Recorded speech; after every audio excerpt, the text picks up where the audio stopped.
Olá, seja bem-vindo ao Conversa com o Especialista, com o nosso quadro de envelhecimento saudável. Hoje conversaremos sobre dor lombar crônica. Teremos o prazer de receber a fisioterapeuta, mestre em Ciências da Reabilitação pela UNB, especialista em traumato-ortopédica, com certificação em osteopatia pela Escola de Osteopatia de Madrid e fisioterapeuta da Rede Sara de Hospitais aqui em Brasília, Flávia Pedrosa.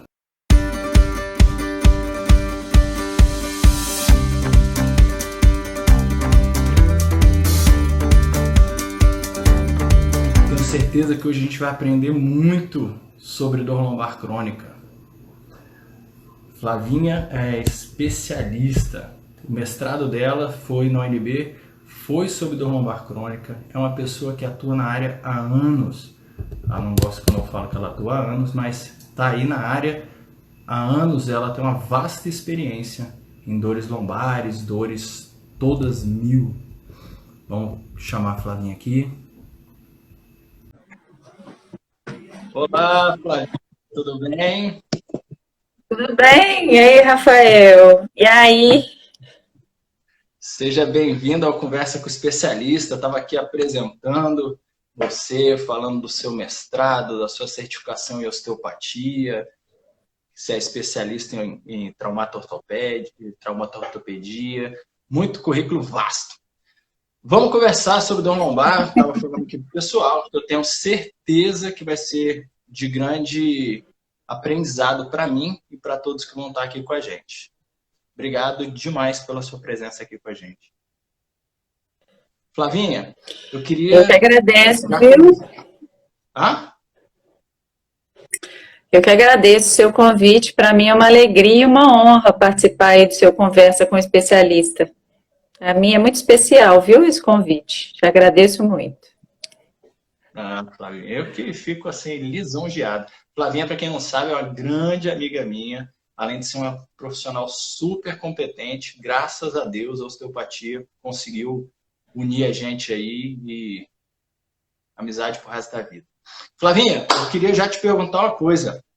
Com essa experiência que você tem, essa vasta experiência que você tem com toda a sua carreira mesmo de fisioterapeuta, anos nesse hospital de referência no qual você trabalha, como que você vê a dor crônica? Como que você entende a dor crônica?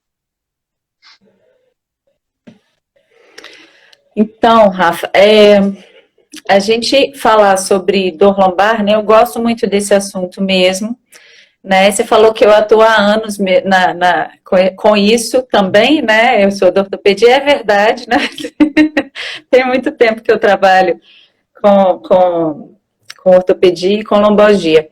Falar da dor lombar é muito importante, porque a dor lombar é um problema de saúde pública no mundo todo, né? Nos últimos anos, sempre foi causa de incapacidade. Quando a gente fala incapacidade, é assim, que as pessoas deixam de fazer as coisas do dia a dia, né? As coisas que são comuns no dia a dia por causa das dores na coluna.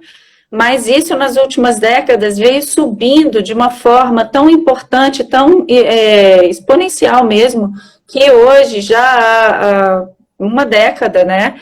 A dor na coluna lombar é a primeira causa de incapacidade no mundo todo, né?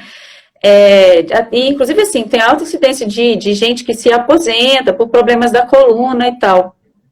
E eu sei que, num primeiro momento, parece assim, né? Porque quando você fala isso para uma pessoa que não estuda muito sobre esse assunto, fala assim, nossa, então o negócio é feio mesmo, né? O problema é muito grave, é um problema sério e tal. E, na verdade, a grande preocupação nossa de quem trabalha com isso e é da saúde é que, na verdade, a lombalgia, né, a dor na coluna lombar, é um problema muito benigno, né? Então, a resolução desse problema tão benigno deveria ser muito mais benigna do que está acontecendo, né? E aí, se você me permitir, eu vou te contar uma história. Que é o seguinte, né? Como a gente estava vendo essa evolução desfavorável, em 2018, vários pesquisadores no mundo inteiro que publicam muito, que estudam bastante sobre essa história de dor lombar crônica, fizeram um apanhado, né, do que se sabia de dor lombar até então, porque falaram assim, cara, tá dando muito errado, alguma coisa tá dando ruim aqui, que tá subindo tanto, né, tá aumentando tanto esse grau de incapacidade e de dor relacionada à lombalgia. Então, em 2018, esses pesquisadores que são ligados à reabilitação no mundo inteiro, inclusive brasileiros, né, se uniram e publicaram 3 artigos, 3 papers, numa revista muito famosa, né, a Lancet, que tem um impacto, é uma revista importante no mundo todo, né, ligada na saúde. E isso, assim, às vezes parece que não tem muita importância, mas, assim, você juntar grandes pesquisadores, né, para falar sobre reabilitação, porque estavam preocupados com a escalada da lombalgia no mundo todo, foi uma coisa muito grande, sabe? Teve uma repercussão muito grande. E aí a gente vai conversar sobre algumas dessas questões, né, mas, por exemplo, uma delas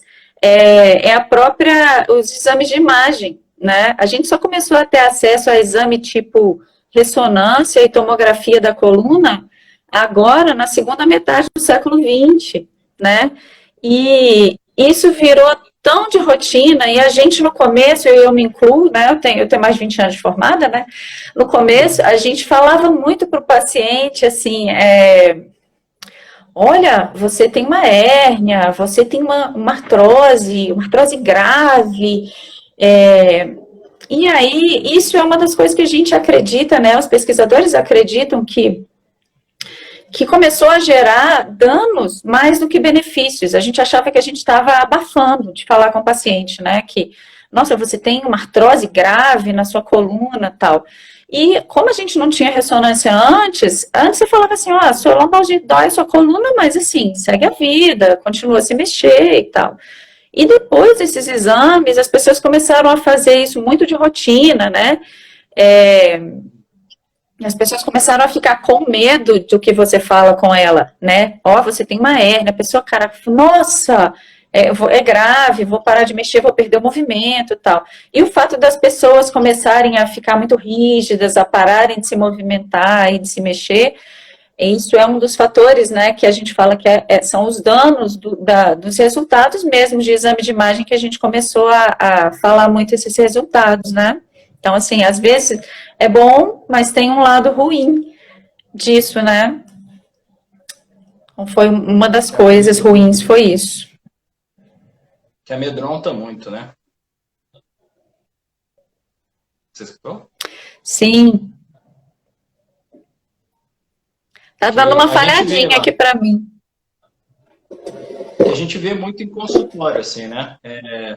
Pessoas que têm hérnias até grandes e não sentem dores, e pessoas que têm uma pequena hérnia e a dor já é muito grande, assim, né? Até pelo fato de como a pessoa recebe essa notícia que você falou, né? Ô, Rafa, você sabe que, assim, é muito difícil a gente não ter nenhum tipo de alteração em exame de imagem. Tem estudos de radiologia que falam que, por exemplo, as degenerações discais são encontradas em até 91% das pessoas. E a gente que vê exame todo dia, é tão raro que quando eu vejo um exame limpo, né, assim, que não tem nada, eu falo assim, cara, que esquisito, esse exame não tem nada, né? E, ao mesmo tempo, as pessoas, no geral, chegam muito assustadas com o resultado das ressonâncias, sabe?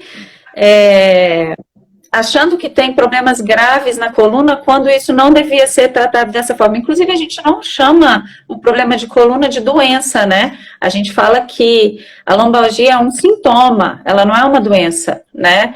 É um sintoma de alguma coisa que pode ser funcional e pode ser benigno, né?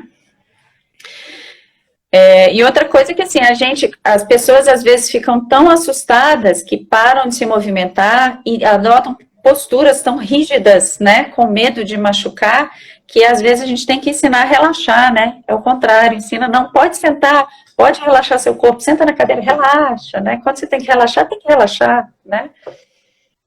A pessoa fica dura, né? Mas aí eu venho com a pergunta para você. Antigamente, eu também não sou tão novinho, não sou tão assim experiente como você, não tenho 20 anos de profissão, mas antigamente se falava muito que a dor lombar era muito proveniente de problemas posturais, né? Isso ainda está nessa pegada, ainda tem essa relação ou já mudou um pouco isso? Então, é muito bom você fazer essa pergunta. Por quê, né? O que acontece? A postura, né, os estudos mais recentes sobre postura, a gente não consegue ter uma relação entre postura e dor. Principalmente essa visão que a gente tem da postura de que eu tenho que ficar reto e rígido e ereto e não posso relaxar. E as pessoas às vezes compram aqueles aparelhos, né, que puxam os ombros para trás e uns coletes com a intenção de ficar reto. Isso, na minha concepção, é uma visão equivocada da postura, sabe? Por outro lado, assim, apesar de a gente não ter estudos que relacionam a postura, né, à dor, né, não tem essa relação de eu tenho uma boa postura, então eu não tenho dor. Não existe essa relação, né? Nem de assim, eu tenho dor porque eu tenho uma postura ruim. Então, nem uma coisa nem outra, não existe essa relação, né? Mas, por outro lado, tem estudos muito interessantes de postura que falam, por exemplo, que a gente consegue enganar o cérebro quando você faz uma postura de abertura, né, de posicionamento, tipo, eles falam a postura da Mulher Maravilha, né, se você fica com os braços cruzados, ou se você adota aquela postura assim, relaxada com os braços para trás, você consegue enganar o seu cérebro, né, enganar entre aspas, né, você modula, né, o seu cérebro para melhorar o seu humor, né? Melhorar a abertura mesmo, né? O seu corpo, você fica mais leve e empoderado usando essas posturas de abertura, né? Então, eu acho que a gente teve uma visão meio equivocada. A postura tem muito mais a ver com isso, com humor, como você está, né?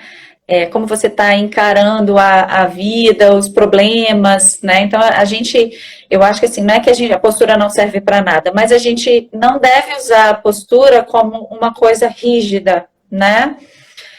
O que eu falei, né? Tem gente que chega para se consultar lá no Sara, né, onde eu trabalho, e que o trabalho é exatamente falar assim, olha, você pode se movimentar, vamos, e a gente faz um treinamento.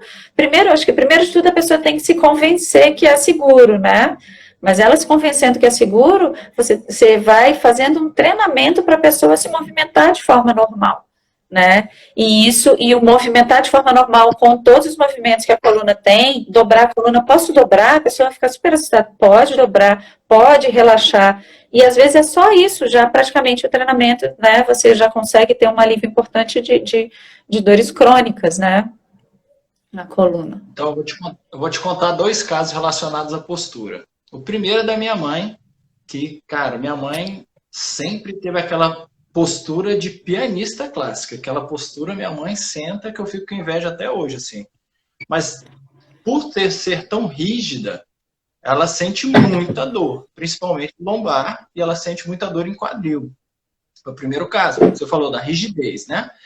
E o segundo caso é um caso de uma paciente que eu peguei, isso já tem vários anos, mas isso ficou marcado para mim, que ela chegou para mim e ela tinha uma marca de esparadrapo na coluna, e eu, o que é isso? Não sei o quê. A mãe dela, ela era uma garota que ficava muito assim, ó. Aí a mãe dela colocava ela em postura e tacava o esparadrapo, porque aí a menina, se ela fizesse assim, ela não conseguia, porque o esparadrapo puxava. Então, você vê aquela relação da postura. Não, minha filha, você vai ficar todo com problema de coluna. E colava um esparadrapo na menina, uma faixa larga, assim, para a menina ficar. Então, a menina, altos movimentos ela não fazia, porque o esparadrapo puxava, assim. A mãe achando que estava arrebentando com a menina, assim, fazendo um benefício para a filha. E aí eu venho te perguntar, a gente Flavinha. Perdão, pode falar, pode falar. Não, né, eu ia falar que a gente não recomenda nada disso, né? Que história é essa de você forçar aquilo assim? Eu tô super chateado, ou eu tô na fase da adolescência e eu não tô preparado ainda para me abrir para o mundo, né? Vamos dizer assim, né? E você colocar um negócio que puxa para trás, isso pro corpo, ele fica mais tenso, né? E isso gera dor, né? Isso não vai aliviar. Às vezes tudo que o menino quer é sentar na cadeira, me deixa relaxado aqui que eu tô bem, né? E a gente quer botar ele reto, né? Bota travado, né? O travado não é bom, né? Não é bom para ninguém. E logo esses meninos que têm mobilidade boa pra caramba, né? Aí a mãe, na verdade, está reduzindo a mobilidade do garoto, né? Deixando ele, tipo, engessado, né? Aí eu Exatamente. quero te fazer a pergunta que eu ia te falar, que eu ia fazer. É a seguinte: quais os sinais, na sua experiência? Você tem lá, você pega. A gente sabe que o hospital que você trabalha tem muita gente que passa lá todos os dias na mão de vocês. E quais os sintomas, os sinais assim de alerta que você vê mais importante para que a pessoa realmente procure o exame de imagem? Que a gente sabe que algumas dores lombares são dores, de repente, de uma mecânica que fez ali. O que, que seria realmente necessário para a pessoa realmente procurar? Não, eu preciso fazer um exame de imagem, eu preciso correr atrás.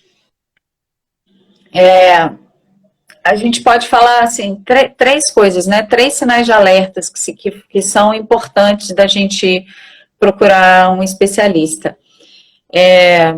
Primeiro deles, não vou falar em ordem de importância que eu não vou saber falar, mas assim, um bem importante assim, uma dor que começa na coluna e irradia para baixo do joelho.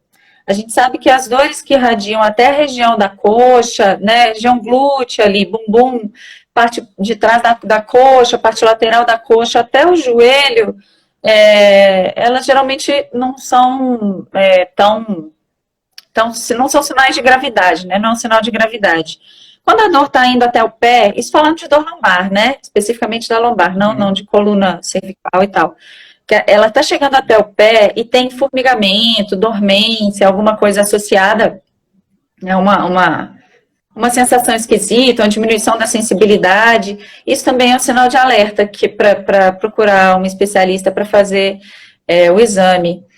Um outro que é bem importante é perda de força, né? Se você tem uma perda de força objetiva, né? Você também tem que procurar um especialista. E é objetiva por quê? Porque muita gente, eu pergunto isso, assim, você tem perda de força? E a pessoa fala assim, tenho, quando eu estou na crise, eu não consigo mexer na perna, mas você faz o exame e está mexendo normal. Então, não é uma perda de força na crise porque está doendo e você não consegue se mexer, né? É uma perda de força, tipo assim, eu tento andar na ponta do meu pé, mas eu não consigo, eu caio, né? Eu vou andar e caio. Isso é uma perda de força objetiva. Ou eu tento andar no meu calcanhar e o pé faz assim, né? Pof, pof, pof. Um dos pés, geralmente, não consegue fazer. Isso é um sinal de alerta importante, né? Uma perda de força objetiva. Eu não estou conseguindo subir o dedão do meu pé, né?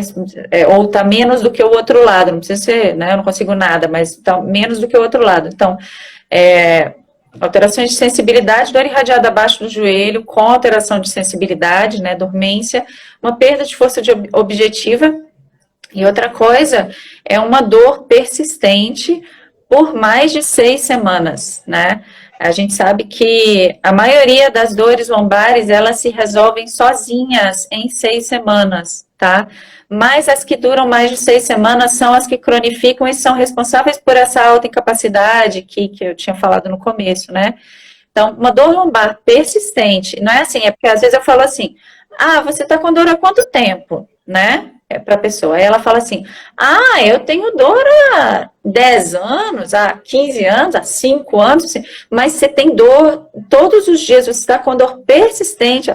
Não, né? Eu tenho dor, mas quando eu tô sem dor, eu jogo bola, eu jogo capoeira, não sei o que, eu fico bem, né? Então, assim, a dor contínua, aquela dor que não passou em 6 semanas, né? Pode ter dado uma melhorada, uma piorada, você está usando remédio, mas é uma dor que não passa sozinha em 6 semanas, né? Não melhorou. De forma que essas dores que a gente tem, não estou falando para ninguém falando assim, porque às vezes a pessoa fala assim, você está falando para procurar o médico? Nunca, né? Não é para procurar? Não, né? Não é isso que eu estou falando. O que eu estou falando é que, assim, né, por exemplo, a gente tem um esforço mundial para a gente reduzir um pouco o exame de imagem, né? E isso é um esforço de décadas, né?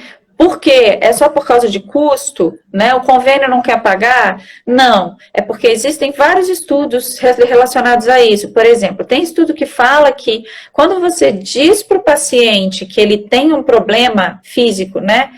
Olha, achou uma hérnia no teu exame, achou uma protusão. Só esse fato já piora o prognóstico dela, né?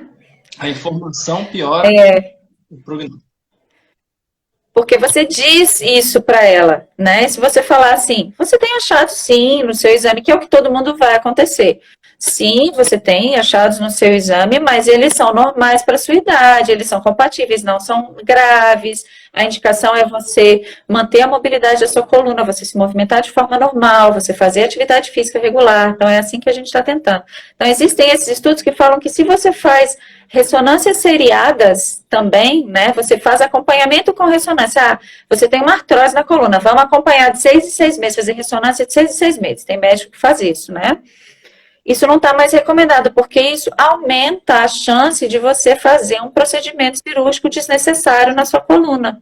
Porque você está acompanhando com a imagem, às vezes você não tem perda funcional, você não tem uma indicação da cirurgia específica, né? Mas você acaba fazendo porque você estava acompanhando via ressonância, entendeu?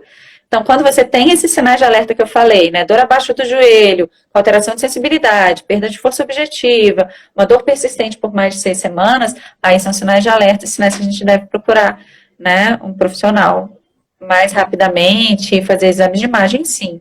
Né? Legal. Não, isso já é um belo caminho, né? Porque a gente vê realmente, tem gente que chega falando assim, nossa, já tem 2 semanas, 3 semanas, eu dei um jeito na coluna, que a gente ouve muito, né? Eu dei um jeito na coluna e devo ter, assim, arrebentado com tudo. Aí a gente fala, não, calma, não é assim não, é uma estrutura muito fixada, né? Uma estrutura muito protegida para você, só se eu fizer uma coisa, cara... Ah, porque eu cuidei do jardim. Rafa, Não, agora, mas pegou peso, pegou tudo. Não, fiquei baixado muito tempo e fiquei com dor. Então devo ter uma hérnia, a galera já faz o diagnóstico.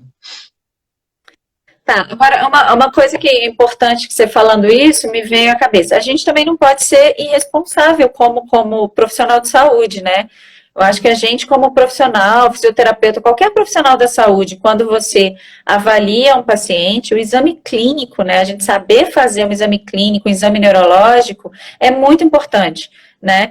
Então, quando vem um paciente, eu vou falar assim, a gente não pode ser responsável de dizer assim, ah, tudo bem, 98% das lombalgias são, a gente chama de inespecífica, né? Das dores na coluna são inespecíficas, então o seu problema não é nada e você vai fazer isso. Não, né? O paciente chegou pra gente, eu vim tratar com o fisioterapeuta, eu sou fisioterapeuta, né?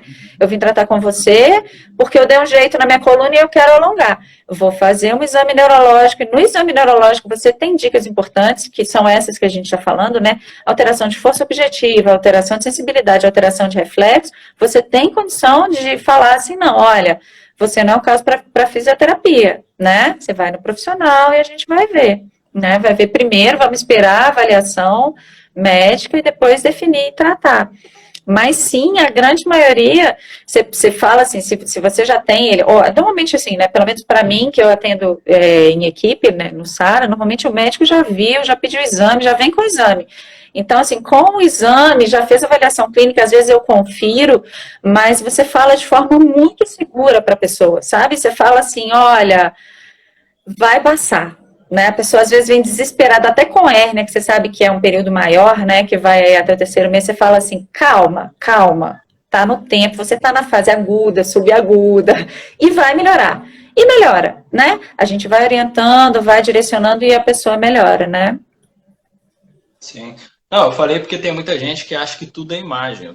Tava só falando que você... Porque tem gente que chega pra gente que qualquer coisa, a pessoa deu espirro, sentiu uma dor, lógico, a gente vai fazer a avaliação fisioterapêutica, mas a pessoa acha que deu um espirro errado, já não deve ter formado uma hérnia. Não, eu pensei algum... A pessoa não tem nem hérnia nem nada, ela dá um espirro, sente uma dor, fala assim, eu acho que eu pincei um nervo. Aí você fala, calma, não é assim não. vai com calma que não, Ai, a brincadeira e só pode... hoje em dia tem uma frase, né, que as pessoas falam assim, às vezes a pessoa tem uma crise, ou duas, ou já teve algumas crises ao longo da vida, aí fala assim, você tem que fazer uma ressonância, hein, porque isso aí não tá bom, né, aquela história. Nem sempre, né, a gente tem que fazer, não, nem sempre, né, nem sempre a gente tem que fazer, na maioria das vezes não precisa mesmo, né, de fazer exame de imagem. Não vai ajudar e às vezes atrapalha, né, esse é o problema. Sim. E aí eu quero, não, por isso que eu te perguntei desse sinal de alerta, porque é muito legal o pessoal ficar sabendo, assim, a maioria das pessoas que está assistindo aqui são alunos, são pessoas que usam a atividade física ou fisioterapeuta, mas não são da área de saúde, né?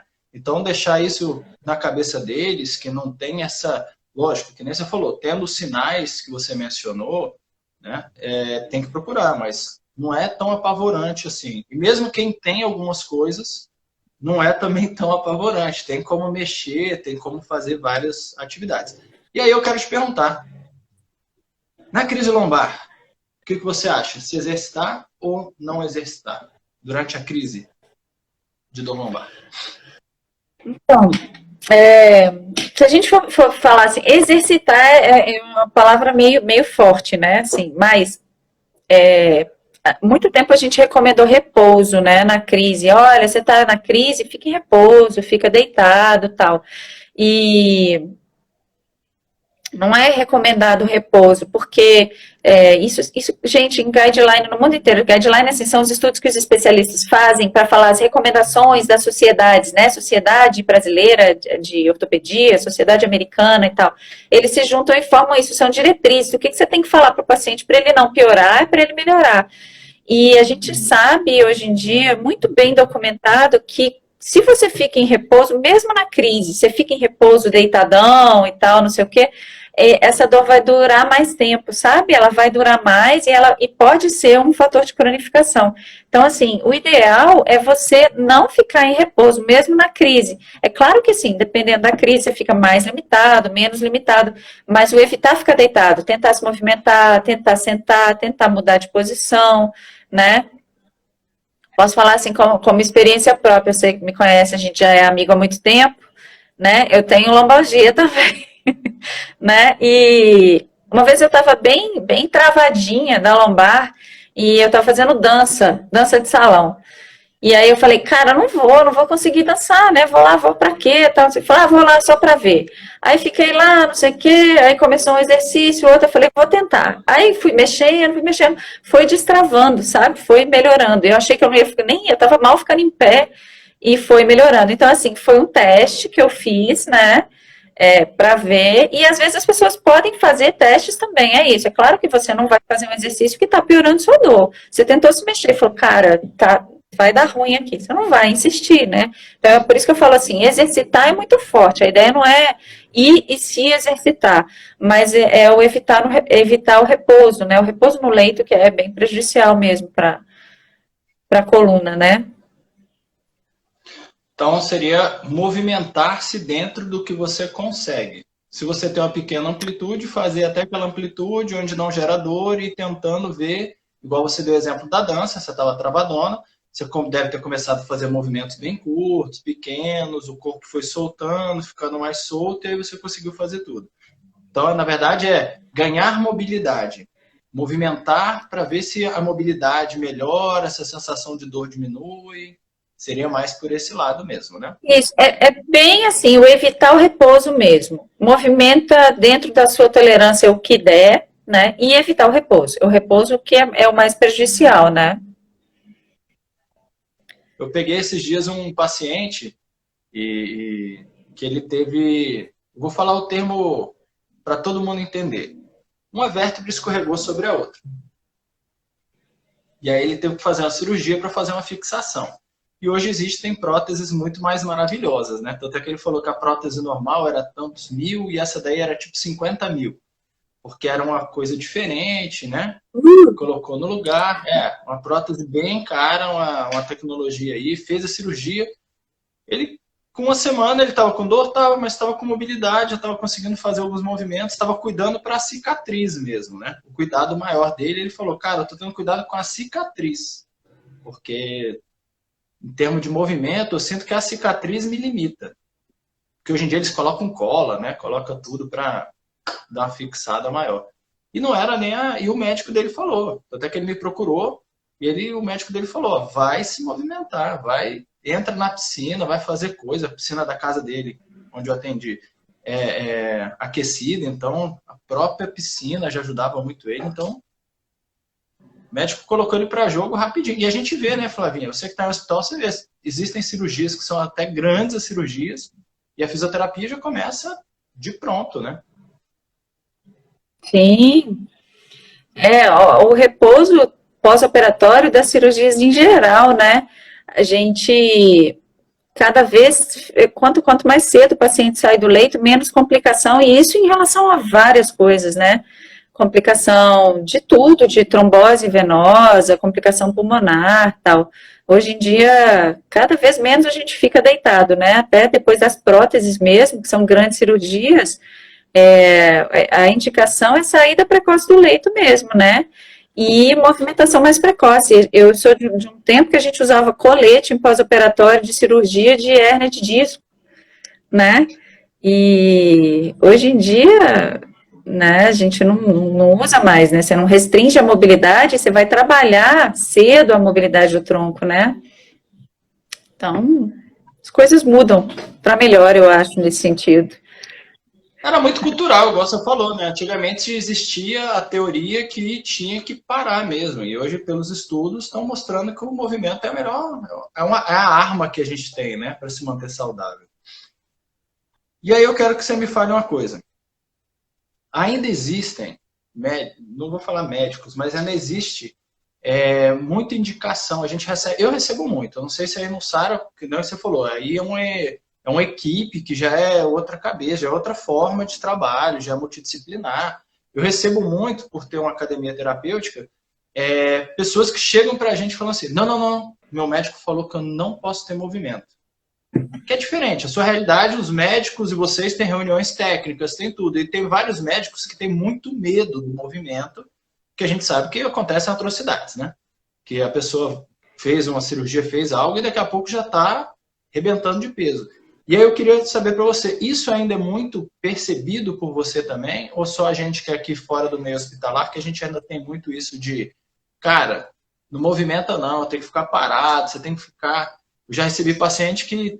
Eu tenho uma paciente que o médico indicou para ela ficar assim, quase 2 meses sem movimento por uma cirurgia ela quebrou o colo do fêmur, né? Colo cirúrgico. E colocou a haste e o cara falou, não, você tem que ficar porque a haste tem que fixar, então você tem que ficar paradinha. Complicado. Então, a gente ainda recebe muita gente que teve informações de vários médicos assim, que tem problema, eu tenho uma hérnia de disco, e o médico falou que eu não posso fazer atividade de impacto, por exemplo, eu não posso correr, eu não posso fazer musculação com muita carga, eu não posso fazer agachamento, eu não posso fazer leg press, ou eu não posso fazer, não sei, né, tem várias atividades. Por exemplo, correr é uma atividade que os médicos ainda contraindicam muito porque acham que é atividade de impacto, né, para os problemas de coluna. Isso, na verdade, vem caindo por terra, né? Mas, assim, eu acho que o profissional que estuda mais e que está mais se atualizando nessa área mais cirúrgica, porque, assim, neurocirurgião acaba que direciona, os congressos são mais direcionados para o tipo de material, o tipo de prótese que é melhor, que dá mais mobilidade, né? Que o paciente vai ficar com menos tempo de parado, essas coisas, né? Então, eu acho que são mais direcionados, mas a reabilitação, os estudos em reabilitação, esses profissionais que eu falei que fizeram esses estudos grandes aí de 2018 que foram publicados, a gente vê que o movimento é muito importante para a recuperação. É uma das únicas armas que a gente tem com comprovação científica que a gente consegue melhorar. E, por exemplo, a corrida, não sei se você sabe, Rafa, disso, mas tem um estudo numa revista também importante que ele estudou os discos, é um estudo que a gente fala que é um estudo clínico, né, randomizado. Ele dividiu 2 grupos de pessoas que fazem corrida de forma regular e pessoas que nunca fizeram corrida de forma regular. E ele viu que os discos intervertebrais das pessoas que correm regularmente, eles são mais hidratados, têm mais proteoglicana, né? E isso foi meio um ó, né, assim, da ciência, né, da reabilitação, porque, assim, como assim? A gente sempre falou que o paciente que tem hérnia não pode correr, porque isso é uma atividade de impacto, vai prejudicar o disco, mas os discos de corredores regulares, né, são mais hidratados do que discos de pessoas que não correm de forma regular.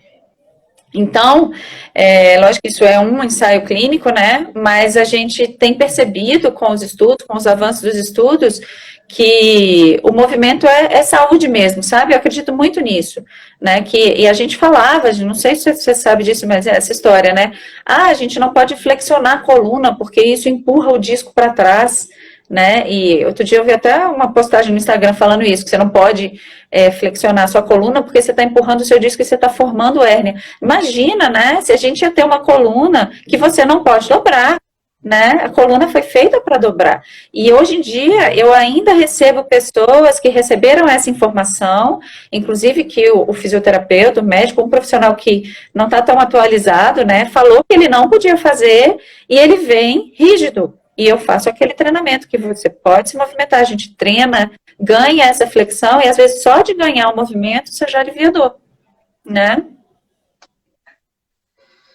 A gente teve aqui um tempo atrás, Flavinha, eu acho que, não sei se você chegou a assistir um pedaço, se você assistiu a live, a gente teve o doutor Marcelo Corvino, que você conhece bem, vocês já trabalharam aí juntos, e ele falou mesmo Sim. da importância, assim, de vários estudos que mostram, né, até no caso dele, joelho, que ele é especialista em joelho, mas ele falou, cara, Rafa, o movimento é a grande arma mesmo, a grande sacada, e que antigamente as pessoas tinham muito medo, e ele até gravou um pedaço assim, a gente tirou um pedaço da fala dele, que ele fala assim, quando seu fisioterapeuta ou seu médico falar que você pode movimentar, movimenta, porque é o correto, porque ainda tem muito essa cultura do não movimento, né, de estar com dor. Ele até falou que é muito contra-intuitivo, né, e nem sempre a intuição é a melhor coisa que a gente tem.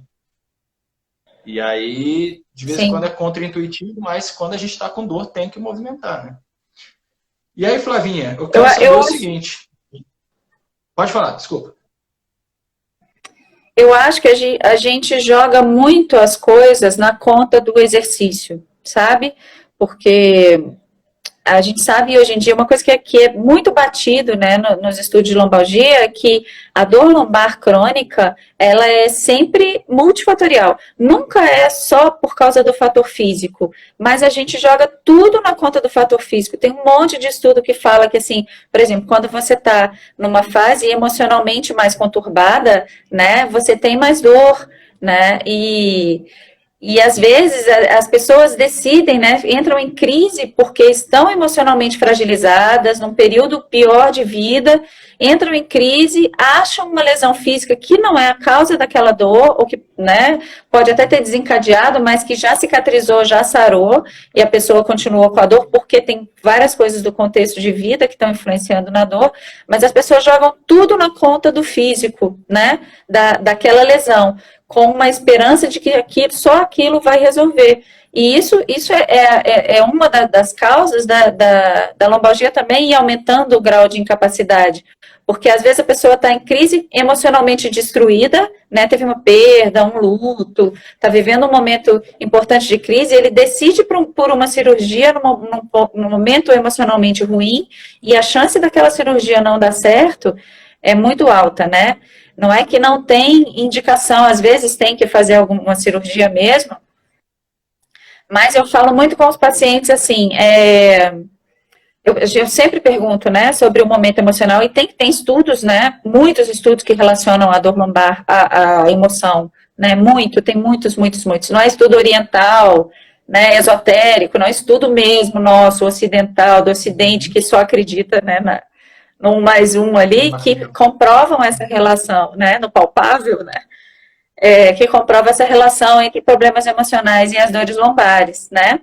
Então, eu falo muito para os meus pacientes, assim, olha, será que não seria prudente a gente esperar um pouco, passar esse período emocionalmente conturbado e depois decidir a cirurgia?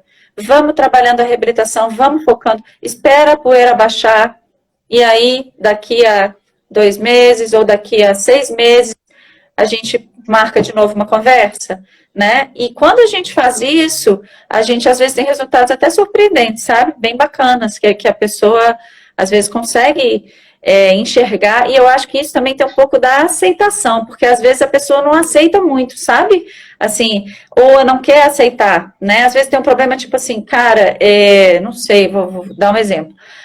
Eu tenho um problema muito ruim no meu trabalho, eu não estou gostando, meu chefe me persegue, sei lá, alguma coisa. Mas eu sou servidor público e eu ganho muito bem, né? E aí você está preso naquele problema, né? Porque eu tenho que pagar conta e a minha família, e enfim, né? O que eu faço e tal. E você começa a ter dor porque, cara, aquilo começa a te influenciar, né? Negativamente. E você acha uma hérnia, vai operar e dá ruim, nunca melhora, porque você não resolveu aquele problema que tem a ver com aquilo também. Tem o físico, sempre tem alguma coisa no físico, né? Mas se a gente não encarar o problema como nós somos mais do que o físico, né? Somos as emoções, somos físicos e o contexto social que a gente vive, né? A gente diminui muito a chance de resolver mesmo, né? O problema. Flavinha, eu vou te dar um exemplo. Você me falou isso aí, cara, me lembrei muito de uma paciente que eu perdi mesmo. Ela foi na sessão, eu tratei ela uma vez, ela teve uma melhora, até legal, mas foi uma melhora assim, melhorou muito e depois voltou. Eu fiquei assim, da sessão passada para essa melhorou uns 70%, mas voltou, eu tô com 30% de melhora. Então, tá, vamos fazer uns testes aqui. Aí eu falei assim, conversando com ela, e aí eu senti que o lance era justamente isso que você está falando. Funcionária pública, não podia, estava ali meio que subordinada ao chefe. Aí eu falei assim, ao que você não pode se dobrar? Você não se permite se dobrar, assim, né? O que você não permite se dobrar para? Ela, não tem nada não. Eu falei assim, pensa que você pode se dobrar, que isso não vai te fazer uma mulher menor, não vai fazer uma profissional menor, não sei o quê. Fecha seus olhos, fala que você pode se dobrar, que isso não vai influenciar na sua vida. Aí ela pensou, eu falei, tenta tocar na ponta dos pés, porque ela não conseguia chegar no joelho. Aí quando ela sentiu a mão no chão, ela voltou rapidão e falou assim, não, mas doeu muito. Aí eu, é mesmo? Ela estava com limitação em cima do joelho. Aí eu falei, eu acho que eu posso te ajudar, toda a parte física eu vou te ajudar, mas você tem que começar a trabalhar esse lado emocional, que tem uma carga muito grande, eu queria que você procurasse um psicólogo. A mulher nunca mais voltou, porque ela não estava pronta para ouvir isso. Mas sem brincadeira, Flavinha. Exatamente. Eu falei assim, pensa que você pode se dobrar, que você não vai ficar menor. Você não vai ser uma pessoa menor porque você vai se dobrar de repente uma atitude. Cara, a mulher que não estava conseguindo alcançar no joelho, ela tocou no chão. Eu fiquei de cara, ela ficou de cara que ela chega, não, mas doeu. Aí eu falei, mas você não conseguia chegar nem no joelho. Aí eu fui fazendo tratamento, conversando com ela. Nunca mais voltou. Porque o problema não era na cabeça dela, era na lombar, e eu estava querendo ter muito isso. Mas de vez em quando as pessoas não estão preparadas também para esse lado que a emoção tem muita influência no corpo, né? A gente tem o termo, né, que a gente usa, a gente fala que é biopsicossocial, né, que é bio do biológico, é psicológico e social, do contexto social que você está também, a dor, né, é assim que a gente encara hoje a dor lombar crônica, né, para a gente ter um resultado melhor. E é isso mesmo, às vezes a pessoa não quer enfrentar. E a gente não é psicólogo, né, Rafa? A gente vai trabalhar a parte física, é o que você falou. Eu posso te ajudar na parte física, mas a gente pode tocar nesses aspectos, porque eu acho que, assim, quando a pessoa entende que isso influencia a dor dela, é o primeiro passo. Primeiro, para ela buscar ajuda, né? Depois, para ela aceitar, e quando você aceita que isso influencia, aí eu acho que você começa a tomar atitudes na vida para mexer, né? Para se mexer daquele lugar. E aí eu acho que já é um passo para você sair, sabe? Do problema, sair da dor lombar crônica. Quando você aceita que existe um problema que ajuda a perpetuar essa dor, né? Que você tem. Não, eu trato uma grande amiga dessa pessoa e eu fiquei sabendo que ela ficou com a dor, ficou com raiva de mim, porque, tipo, ela falou pra amiga que eu não quis tratar ela. Na verdade, eu tava querendo desovar ela, né? Mas depois ela realmente procurou uma ajuda de um profissional, que ela viu que estava precisando, e nessa que ela viu que estava precisando, ela realmente melhorou da dor lombar dela. Não fui eu, foi o próprio trabalho. E aí eu quero te perguntar uma coisa, você levou para esse lado aí que a gente tem as emoções, a gente tem outros fatores que não só os físicos. E aí eu quero perguntar para você, porque eu já vi que existem estudos que relacionam a dor lombar crônica com distúrbios de sono. E aí eu queria que você É falasse, real, você sabe né? muito. Então, eu não estudei nada específico relacionado a sono, né, no meu mestrado, mas é real, tem questionários de sono, né, tem um questionário que chama Questionário de Pittsburgh, que é sobre distúrbios de sono. E nas dores crônicas, em geral, normalmente você tem uma associação com distúrbio de sono. Então, por exemplo, o estudo que eu fiz foi em bombeiros militares, né, aqui no Distrito Federal. E tinha um colega que era do meu grupo de pesquisa que viu também trabalhava com dor lombar, né, no meu grupo, e ele fez um levantamento também, né, dos distúrbios de sono no bombeiro, e quando eles têm muito distúrbio de sono, porque trabalham em escala, né, profissional que trabalha em escala geralmente tem distúrbio de sono, e quem tem mais distúrbio de sono, mais dor crônica, né? A dor cronifica mais. Porque o sono tem a função de reparação, Rafa? Assim, pra gente é bem clara essa associação, né? Se você não dorme bem, você não faz o reparo cerebral, né, dos neurotransmissores e da parte física também, né? A reparação do tecidual ocorre durante o sono. Então, o sono é bem importante mesmo, né? Bem importante para controle de qualquer dor crônica e tem estudos na dor lombar também, né? Tá. Não, porque eu lembro que lendo algumas coisas, eu falei assim, cara, já vou perguntar para a Flavinha, aproveitar que estou com um especialista na área aí. Gente, eu queria que vocês abriam um pouco para perguntas, se vocês tiverem algo que seja pertinente ao tema e que a gente, de repente, possa falar com vocês. Mas, Flavinha, muito legal esses negócios. Eu queria que você repetisse só para mim, antes da gente, enquanto vamos ver se a pessoa, alguém vai perguntar. Eu queria que você repetisse para a gente deixar frisado.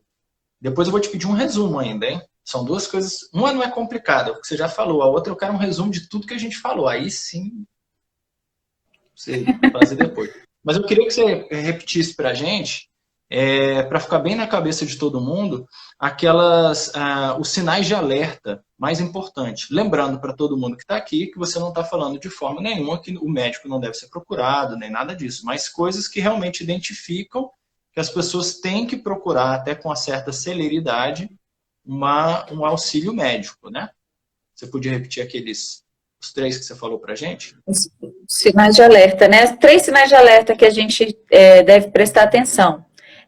Dor irradiada abaixo do joelho, né?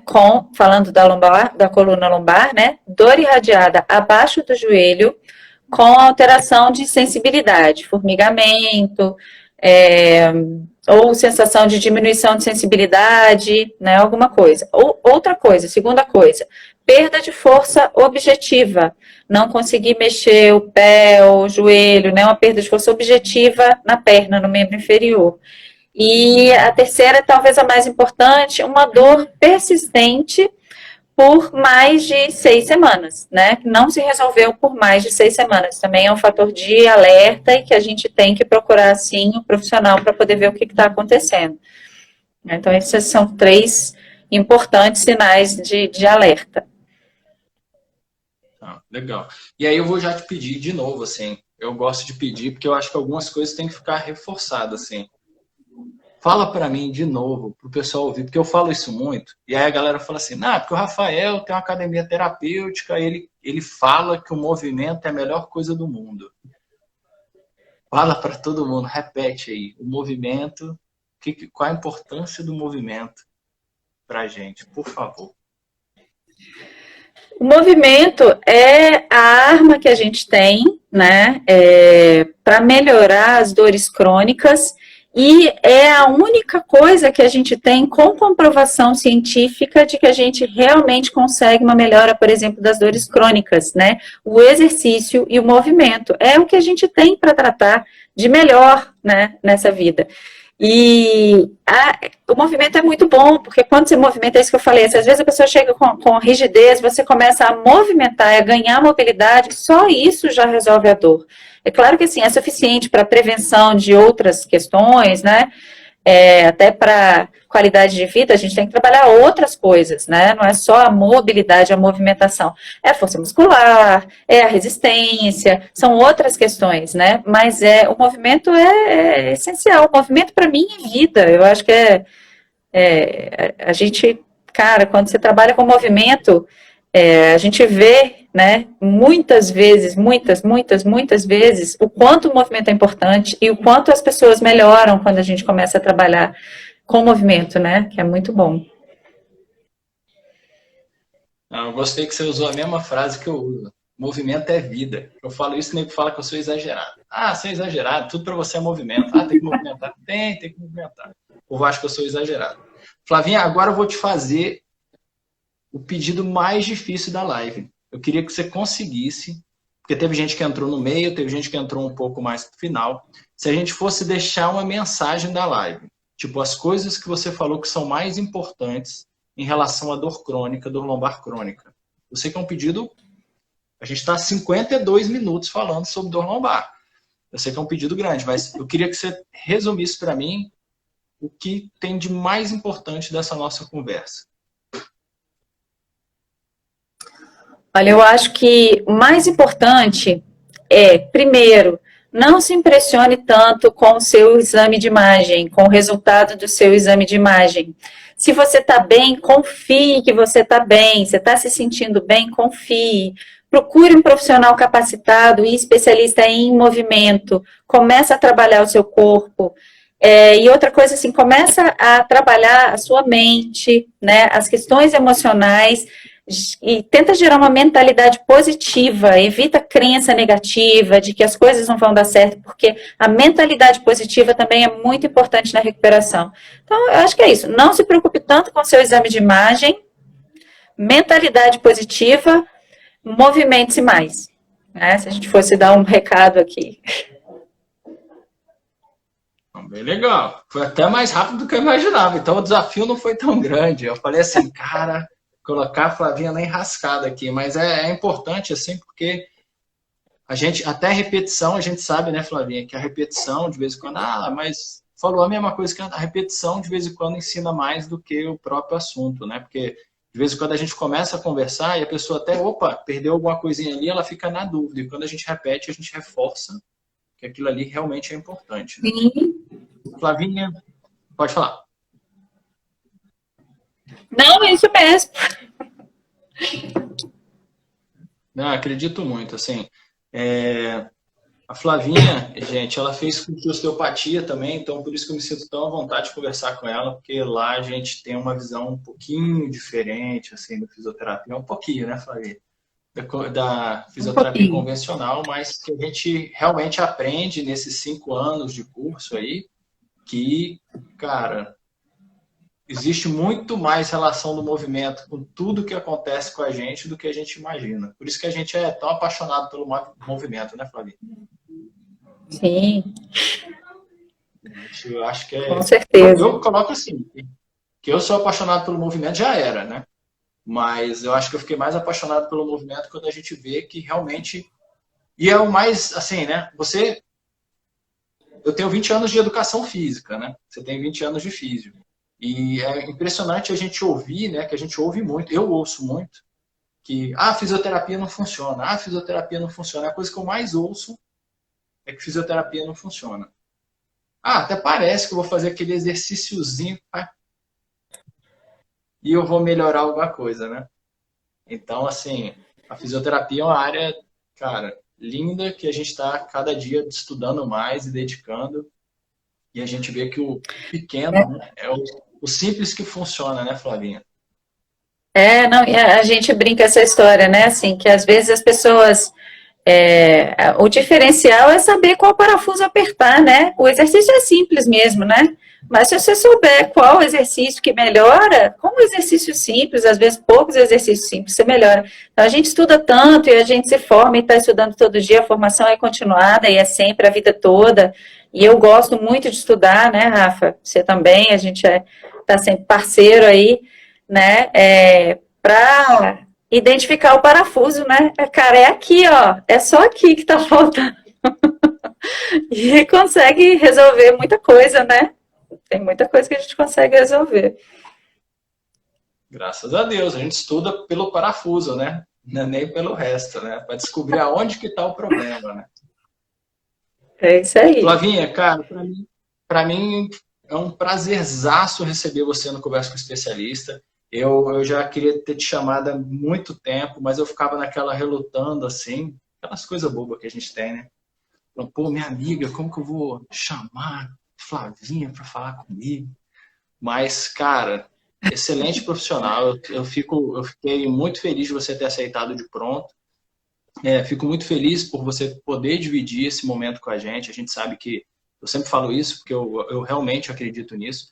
Você que está aqui com a gente, as pessoas que estão aqui com a gente está gastando o que é mais precioso para a gente, que é o nosso tempo, né? E eu sou muito grato por você ter dedicado para a gente aí essa 1 hora, dividido esse conhecimento que são milhares de horas de estudo com a gente, ter colocado de uma forma tão simples que a gente sabe que várias vezes é muito difícil explicar o difícil de uma forma simples. E eu acho que você foi, assim, brilhante. Olha o Guigo aí, ó. O Guigo tá falando, Flávia sabe tudo. Concordo, Guigo. Flávia é especial. Ou mulher que estuda, ou mulher que sabe. E eu fico muito feliz. Meu amigo trabalhou comigo também. Eu sei. Foi educador físico lá do Sara também, né?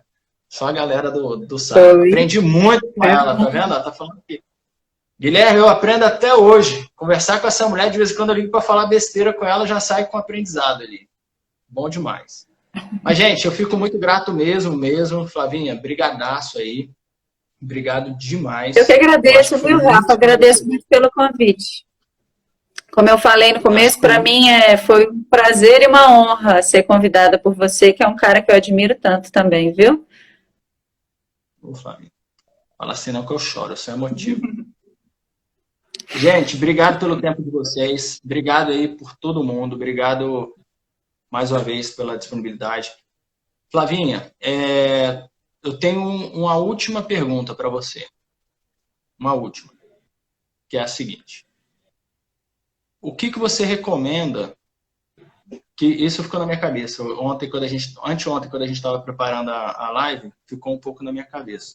O que você recomenda para as pessoas que de vez em quando puxou um pouco para esse lado que você falou da emoção, né? O que você recomenda para as pessoas que realmente não acreditam? Que a gente vê muitas pessoas que não acreditam na cura, né? Isso passou na minha cabeça agora, assim, mas tem muita gente que não acredita na cura, assim, não acredita que é possível recuperar daquilo ali que ela está vivendo. O que você normalmente fala para essas pessoas? Você tem o hábito de falar alguma coisa para elas? Porque tem muita gente que fala assim, não, meu problema não tem jeito. Então, Rafa, para mim esse é o paciente mais desafiador de todos, né? Porque quando ele mesmo não acredita, né, na cura, é muito difícil eu conseguir entrar nesse universo dele, que é individual. Eu tenho muita certeza de que a cura acontece de dentro para fora, sabe? Que o poder está no dono do problema, né? O poder de resolução. E eu acho que é a hora assim, de não acreditar e que é a hora que a gente precisa do auxílio mesmo de um profissional do lado da psicologia, né? E acho que os psicólogos já estão estudando, eu vejo muitos psicólogos estudando mais a questão da dor crônica, mas devem estudar cada vez mais, porque eu acho que eles podem fazer uma diferença imensa para essas pessoas, né? Na dor crônica e não associando uma lesão física, né, a isso, ainda que exista uma lesão física, mas não associando diretamente essa lesão física a dor, né? Eu acho que esses são os profissionais que são os mais indicados nessa hora. É um paciente desafiador e é um paciente que muitas vezes a gente, se você não tem ajuda de uma equipe multidisciplinar ou de um psicólogo, você realmente ajuda pouco, né? Trabalhando só na parte física, como é a profissão da gente, né? Às vezes é o paciente que a gente ajuda pouco mesmo, né? Tá. Não, eu fiquei com isso na cabeça. E aí agora no final, quando você falou as coisas assim, eu restartei. Aí eu falei, não, eu vou perguntar, porque eu acho que isso também vale a pena para o pessoal. Porque eu podia te perguntar depois, quando a gente desligasse, mas eu acho que vale a pena eles ouvirem também um pouco sobre isso. Flavinha, obrigado demais. Gente, o Insta vai derrubar a gente vai ter que acabar. Estão falando aqui, ó, deveria ter parte 2, foi rápido demais. Também achei. Uma hora que passou voando. Gente, fiquem com Deus, tudo de bom. Até semana que vem. Valeu, Flavinho. Beijão. Beijo.